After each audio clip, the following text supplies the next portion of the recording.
Assalamualaikum warahmatullahi wabarakatuh. Selamat sore teman-teman sekalian yang sekarang sedang Sore. melakukan perkuliahan secara asinkronus. Di sini kami kelompok 8 ingin mempresentasikan terkait dengan materi yang sudah kami kaji selama beberapa minggu yang lalu. Yang pertama adalah yaitu yang berjudul ciri, kelebihan dan kekurangan model dan sistem pelatihan berbasis kompetensi based training atau yang disebut sebagai kompetensi based training. Mungkin bisa dilanjut.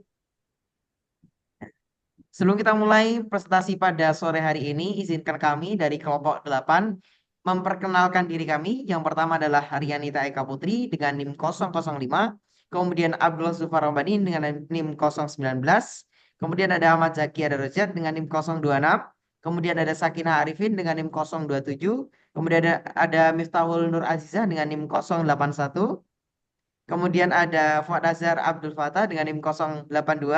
Dan kemudian terakhir adalah Mas Taufik Iksan dengan NIM 087. Selanjutnya. Oke, selanjutnya kita menuju ke materi yang selanjutnya, yaitu pengertian dari pelatihan berbasis kompetensi atau CBT, Competency Based Training.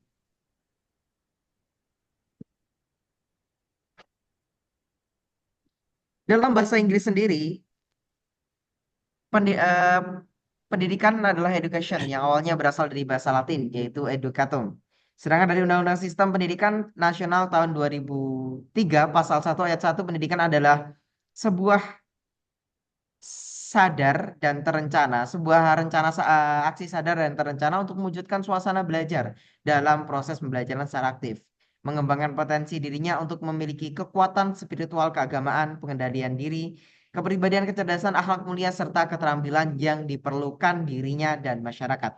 Pelatihan dapat diartikan sebagai kegiatan yang mengedukasi untuk mengubah suatu perilaku sumber daya manusia saat ini untuk memiliki perilaku yang lebih baik sesuai dengan yang diinginkan oleh sebuah perkumpulan atau organisasi, atau bisa dikatakan sebuah lingkup masyarakat.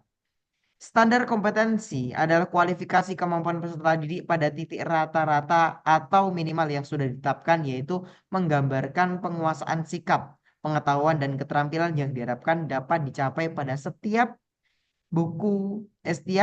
tingkat. Standar kompetensi terdiri atas sejumlah kompetensi dasar sebagai acuan buku yang harus dicapai dan berlaku secara nasional. Pelatihan berbasis kompetensi memfokuskan peserta didik yang diharapkan dapat melakukan sesuatu di tempat kerja berbeda dengan hal yang memiliki pengetahuan teoritis. Kemudian kita masuk ke ciri-ciri kompetensi based training. Nah, dalam merancang sistem pelatihan berbasis kompetensi, penting untuk memahami ciri utama dari kompetensi based training yang membedakan dari metode pelatihan lainnya. Pendekatan ini berfokus pada pengembangan keterampilan spesifik yang diperlukan di dunia kerja, memastikan bahwa peserta pelatihan mampu memenuhi standar kerja yang telah ditetapkan. Berikut ada beberapa ciri utama dari kompetensi based training. Yang pertama adalah berfokus pada kompetensi yang didefinisikan secara jelas. CBT menekankan pentingnya definisi kompetensi yang jelas dan terukur yang menjadi acuan dalam pelatihan. Kompetensi ini mencakup pengetahuan, keterampilan, dan sikap yang dibutuhkan untuk melaksanakan suatu pekerjaan secara efektif. Menurut Prifty, Penutas dan Eronen, tahun 2021, definisi yang tepat mengenai kompetensi dalam suatu konteks pekerjaan yang sangat penting agar pelatihan dapat diarahkan secara efektif pada keterampilan yang relevan. Kompetensi yang didefinisikan secara akurat memudahkan instruktur dalam merencanakan program pelatihan yang tepat. Kemudian, ciri kedua itu berbasis hasil atau kinerja, outcome based. Ciri-ciri lain CBT adalah pendekatan yang berorientasi pada hasil atau kinerja. Pelatihan ini fokus pada pencapaian kinerja yang diukur berdasarkan standar kompetensi yang telah ditetapkan sebelumnya. Penelitian yang dilakukan oleh Holbert dan Su mengungkapkan bahwasanya pendekatan berbasis hasil memberikan efek yang lebih signifikan terhadap peringkat peningkatan keterampilan peserta dibandingkan dengan pendekatan berbasis waktu. Yang ketiga, itu ada individualisasi pelatihan. CBT memberikan fleksibilitas bagi peserta untuk belajar dengan kecepatan masing-masing.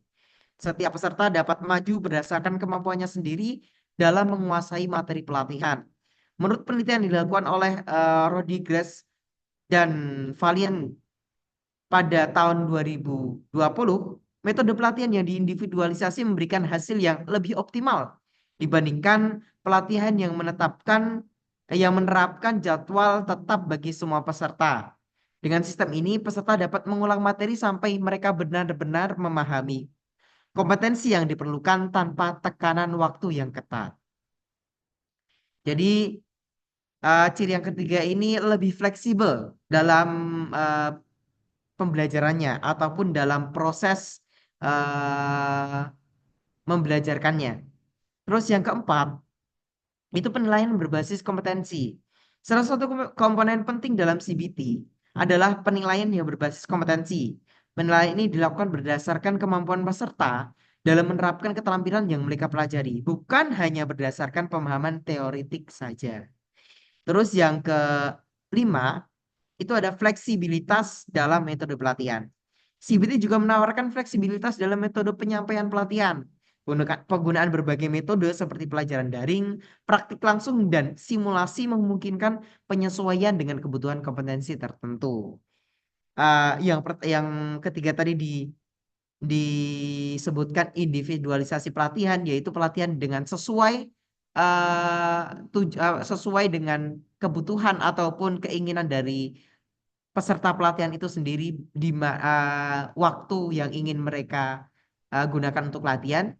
Dan yang kelima ini fleksibilitas yang lebih luas terkait dengan mungkin pelatihan yang metode pelatihan yang diajarkan itu bagaimana mereka bisa memilihnya, kemudian bisa menggunakan media daring dan lain sebagainya. Nah, di poin kelima itu dibahas terkait dengan itu. Terus poin keenam, ciri-ciri yang mendasari CBT ini adalah keterlibatan aktif peserta pelatihan. Jadi teman-teman, CBT menuntut keterlibatan aktif peserta dalam proses pelatihan. Peserta diharapkan untuk terlibat langsung dalam praktik, simulasi, bahkan maupun pemecahan masalah yang relevan dengan pekerjaan mereka, ataupun pelatihan yang sedang berlangsung. Terus yang ketujuh itu berorientasi pada kebutuhan dunia kerja, yang mana CBD dirancang untuk memenuhi kebutuhan yang berkembang di dunia kerja. Pelatihan ini disusun berdasarkan analisis kebutuhan industri dan tren keterampilan yang sedang berkembang.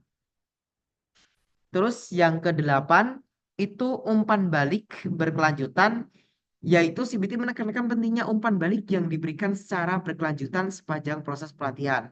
Yang mana umpan balik itu diberikan oleh pelaku pelatihan ataupun pendidik pelatihan yang akan diberikan kepada peserta pelatihan itu sendiri. Diharapkan proses pelatihan yang menggunakan CBT ini interaktif, yang mana seluruh komponen dari peserta maupun pendidik saling berinteraksi dan diskusi dalam proses pelatihan itu sendiri, atau bahkan saling bekerja sama dalam melaksanakan pelatihan tersebut, misalkan dalam proyek yang berkaitan dengan teknis dan sebagainya.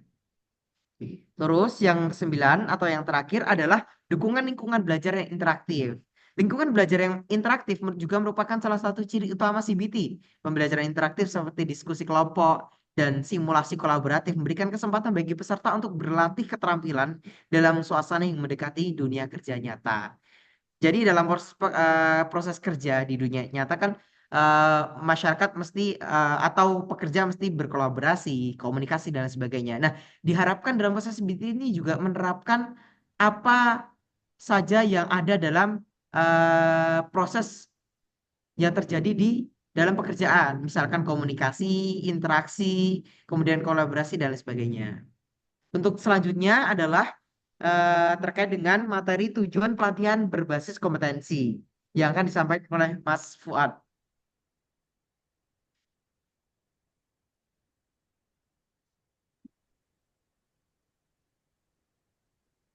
Ya, selanjutnya ada tujuan pelatihan berbasis kompetensi. Pendidikan dan pelatihan berbasis kompetensi atau competency based training merupakan salah satu pendekatan dalam pengembangan SDM yang berfokus pada hasil akhir atau outcome. Pendidikan dan pelatihan berbasis kompetensi merupakan suatu proses pendidikan dan pelatihan yang dirancang untuk mengembangkan kemampuan dan keterampilan secara khusus untuk mencapai hasil kerja yang berbasis target kerja atau performance target yang telah ditetapkan. Oleh karena itu, pendidikan dan pelatihan berbasis kompetensi sangat fleksibel dalam proses kesempatan untuk memperoleh kemampuan dan berbagai cara. Tujuan utama pendidikan dan pelatihan berbasis kompetensi adalah yang pertama adalah menghasilkan kompetensi dalam menggunakan keterampilan yang ditentukan untuk mencapai standar dan kondisi yang telah ditetapkan dalam pekerjaan dan jabatan. Yang kedua ada penelusuran atau penilaian kompetensi yang telah dicapai dan sertifikasi. Hasil pendidikan dan pelatihan berbasis kompetensi hendaknya dihubungkan dengan kebutuhan antara lain. Standar yang pertama ada standar kompetensi yang akan diberikan. Jadi, bentar. Jadi standar kompetensi yang akan diberikan itu mengacu pada pencapaian standar tertentu yang sudah ditetapkan sebagai tujuan dari pelatihan. Standar kompetensi ini berfungsi sebagai acuan untuk menentukan apa saja keterampilan dan pengetahuan yang harus dikuasai oleh peserta. Yang kedua ada program pendidikan dan pelatihan berdasarkan atas uraian kerja. Jadi dalam program ini pelatihan dirancang berdasarkan uraian kerja yang spesifik. Ini artinya materi dan metode pelatihan disesuaikan dengan tugas dan tanggung jawab yang dilakukan oleh peserta di tempat kerja. Yang ketiga ada kebutuhan multi skilling. Jadi program pelatihan perlu mencakup pelatihan berbagai keterampilan yang dapat memberikan fleksibilitas kepada pekerja dalam menjalankan lebih satu jenis pekerjaan. Yang terakhir ada alur karir. Jadi pelatihan harus dirancang agar sesuai dengan alur karir yang dapat diketahui oleh peserta. Maksudnya, keterampilan yang diajarkan membantu peserta untuk mengembangkan karir mereka ke tingkat yang lebih tinggi dengan tahapan yang jelas sesuai dengan perkembangan karir dalam tersebut. Jadi, untuk mencapai hasil yang optimal pada pendidikan pelatihan berbasis kompetensi, hendaknya diperhatikan faktor-faktor yang dapat mengaruh pada hasil akhir pendidikan dan pelatihan. Faktor ini antara lain keselarasan tujuan program dengan kebutuhan dan kebijakan organisasi, dukungan dan anggaran dari manajemen, kurikulum, peserta didik, dan latih, instruktur, metode, dan teknik penyampaian, sarana dan prasarana, manajemen dan administrasi, leadback, sosialisasi program, dan evaluasi program. Adanya benar. Adanya transformasi peran SDM dan profesional menjadi strategi menuntut adanya pengembangan SDM berbasis kompetensi agar kontribusi kinerja SDM terhadap organisasi menjadi jelas dan struktur. Mengingat program pengembangan SDM adalah program yang berkesinambungan, maka dalam pelaksanaan diperlukan proses pembelajaran yang berkelanjutan agar dapat mendukung keberhasilan peningkatan kinerja organisasi.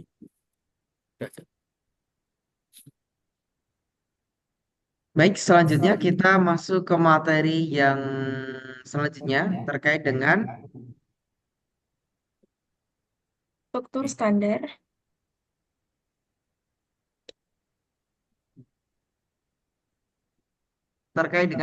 struktur standar kompetensi yang akan disampaikan oleh Mbak Cici. Cici. Ya. Ya, Baik, terima kasih waktunya Mas Derajat.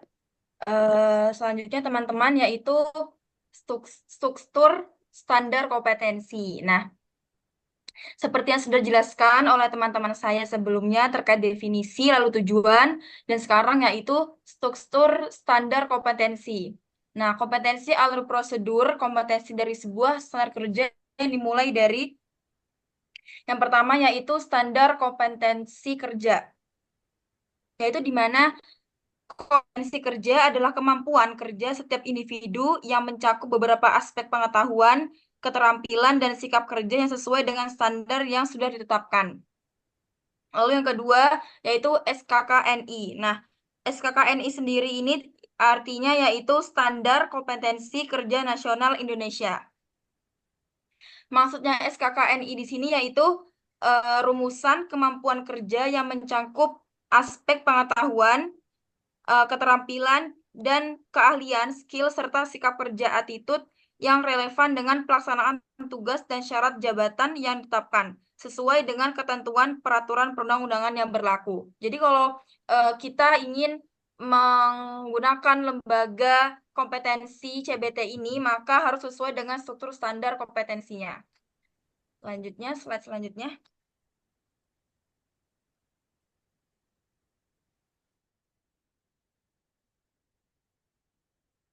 Nah, selanjutnya yaitu karakteristik pelatihan berbasis kompetensi. Nah, kalau tadi sebelumnya yaitu struktur standar kompetensi, yang selanjutnya itu karakteristik ini juga harus dimiliki dan sesuai dengan karakteristiknya. Yang pertama yaitu spesifik dan fokus. Artinya ini tuh harus sesuai dengan spesifik dan fokus yang diperlukan, yaitu dilaksanakan berdasarkan hasil identifikasi kebutuhan pelatihan dan atau standar kompetensi yang dibutuhkan di lingkungan kerja. Lalu yang kedua yaitu multi entry atau multi exit, yang artinya yaitu memungkinkan peserta untuk memulai dan mengakhiri program pelatihan pada waktu dan tingkat yang berbeda sesuai dengan kemampuan masing-masing peserta pelatihan. Lalu yang ketiga yaitu memfasilitasi multi entry atau multi exit, yaitu pelatihan harus didesain sedemikian rupa sehingga topik pembelajaran yang akan dilakukan dapat diuraikan atau dibagi menjadi beberapa modul dan peserta dapat belajar sesuai dengan topik yang dibutuhkan saja. Lalu yang keempat yaitu penilaian standar kompetensi. Nah, penilaian standar kompetensi ini maksudnya yaitu berdasarkan pencapaian kompetensi sesuai dengan standar kompetensi peserta, yakni dinilai dan dievaluasi berdasarkan kemampuan yang akan digunakan sebagai acuan standar kompetensi tersebut. Lalu yang kelima yaitu fleksibel. Kenapa dikatakan fleksibel? Nah, PBK sendiri atau penilaian berbasis kompetensi ini dapat dilakukan secara fleksibel karena biasanya berbentuk format modul sehingga peserta dapat belajar sesuai dengan kemampuan dan kebutuhannya masing-masing. Lalu yang terakhir yaitu terregistrasi. Nah, terregistrasi di sini itu merupakan salah satu karakteristik yang sangat terlihat karena hal ini dia harus dilaksanakan oleh lembaga pelatihan yang terakreditasi, yang terregistrasi secara nasional, yaitu lembaga pelatihan tersebut telah terdaftar secara resmi dan diakui oleh instansi atau badan yang berwenang, sehingga legalitas dan operasionalnya sah menurut peraturan yang berlaku. Baik, sekian.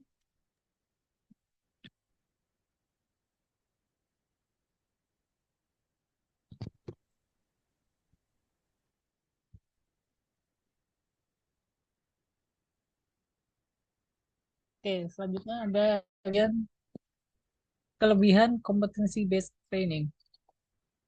Ini ada dua kelebihan yang sangat jelas. Yang pertama, adanya strategi implementasi yang lebih jelas.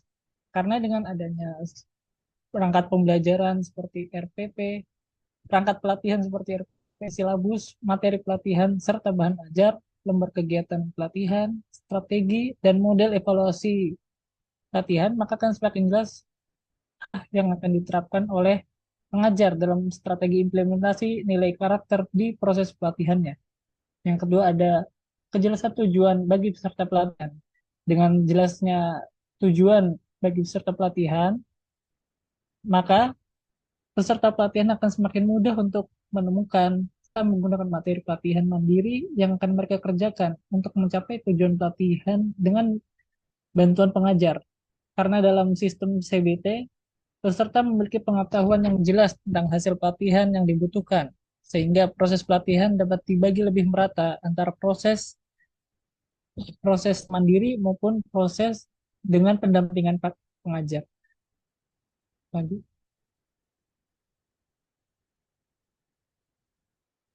bisa dilanjut.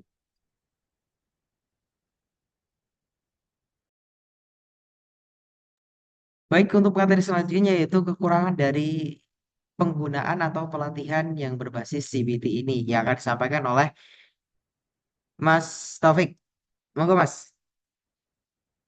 Suara saya masuk. Sudah masuk belum ini? Sudah. Oke. Jadi dalam proses pelatihan berbasis kompetensi terdapat kekurangan ya. Yang pertama yaitu pada umumnya masih menggunakan penilaian subjektif oleh penilai. Pelatihan berbasis kompetensi terkadang dilakukan dengan bersifat subjektif dan masih tergantung pada interpretasi ataupun pandangan penilai secara pribadi. Sehingga dalam pelaksanaan tersebut tidak ada acuan yang pasti untuk dilakukan penilaian. Lalu yang kedua ada kesiapan instruktur yang masih belum maksimal. Instruktur atau penilai mungkin tidak terlatih dengan baik dalam metode pelatihan berbasis kompetensi ini. Dan instruktur pun belum diberdayakan secara optimal untuk pelaksanaan pelatihan berbasis kompetensi ini. Sehingga hal tersebut dapat mempengaruhi efektivitas pelatihan yang berhasil ataupun tidak. Lalu ada yang ketiga yaitu adanya keterbatasan sumber daya. Nah, ini pada umumnya terjadi pada tempat yang 3T, tertinggal dan apalah itu. Lalu ya pelaksanaan pelatihan berbasis kompetensi memerlukan sumber daya tambahan untuk pengembangan materi dan alat penilaian yang sesuai. Kesenjangan kualitas pendidikan menjadi salah satu permasalahan utama di negara ini. Sarana dan prasarana yang tidak memadai merupakan permasalahan umum dalam pendidikan di pedesaan atau tempat 3T yang saat ini masih banyak yang menjadi tempat 3T tersebut. Akibatnya pendidikan di pedesaan tertinggal jauh dibandingkan pendidikan di perkotaan.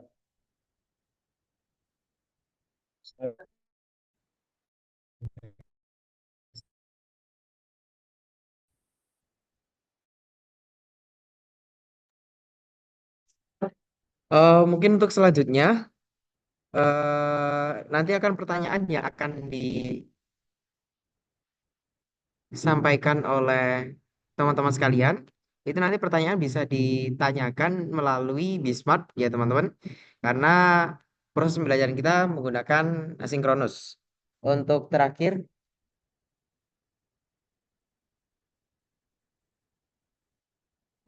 sebelum akhir mungkin kita akan studi kasus terlebih dahulu terkait dengan materi ini yang akan disampaikan oleh Mbak Sakinah. Monggo Mas, Mbak.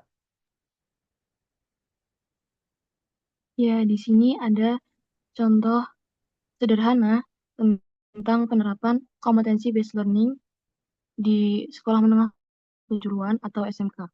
Nah, seperti yang kita tahu, SMK itu kan kurikulumnya udah berpetak-petak, ada yang tata boga, tata busana, otomotif, dan sebagainya. Mereka kan udah dibekali kurikulum yang sesuai dengan kebutuhan industri. Jadi, dalam pelatihan keterampilannya itu, siswa dinilai berdasarkan kompetensi yang spesifik, seperti kemampuan mengoperasikan mesin atau menggunakan perangkat lunak tertentu. Jadi, penilaian dilakukan melalui tugas praktik yang langsung mengukur penguasaan keterampilan, bukan cuma soal teorinya aja. Dalam skenario ini, CBT memungkinkan siswa untuk belajar dan dinilai berdasarkan kompetensi yang akan langsung digunakan untuk di dunia kerja.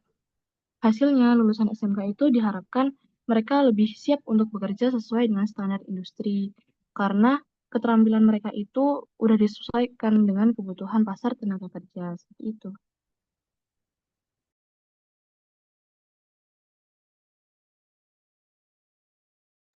Baik, mungkin materi kami sudah selesai. Sebelum itu mungkin akan disimpulkan oleh Kak Rianita Eka.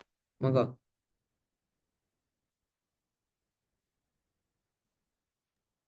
Baik, kesimpulan dari materi yang telah kelompok kami sampaikan. Jadi, kompetensi based training atau CPT itu menciptakan inovasi yang tertuju pada kinerja dalam pengembangan keterampilan kerja. Kompetensi based training mempunyai fokus pada kompetensi yang jelas, individualisasi pelatihan, dan penilaian berbasis kinerja. CPT sendiri memungkinkan peserta untuk mempersiapkan diri menghadapi tantangan dunia kerja secara lebih efektif. Metode penelitian mempunyai fleksibilitas, umpan balik berkelanjutan, dan juga lingkungan belajar yang interaktif semakin memperkuat efektivitas CPT sebagai pendekatan pelatihan yang interaktif semakin memperkuat efektivitas CPT sebagai pendekatan pelatihan yang relevan pada era industri masa kini. Dalam pelaksanaan CPT, masih terdapat kekurangan yang dapat diperbaiki seiring dengan perkembangan zaman, sehingga dapat mewujudkan kompetensi yang sesuai dengan standar yang diterapkan. Kembali ke moderator.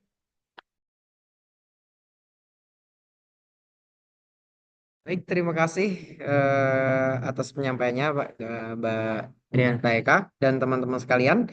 Mungkin ini presentasi dari kelompok kami. Sebelumnya terkait dengan tadi pertanyaan dari teman-teman kelas A terkait dengan hal yang ini ditanyakan terkait dengan CBT ini sendiri bisa ditanyakan melalui forum di Bismart ya teman-teman sekalian. Mungkin cukup sekian. Terima kasih. Wassalamualaikum warahmatullahi wabarakatuh. Selamat sore semuanya. Assalamualaikum warahmatullahi wabarakatuh. Terima kasih teman-teman. Sama-sama.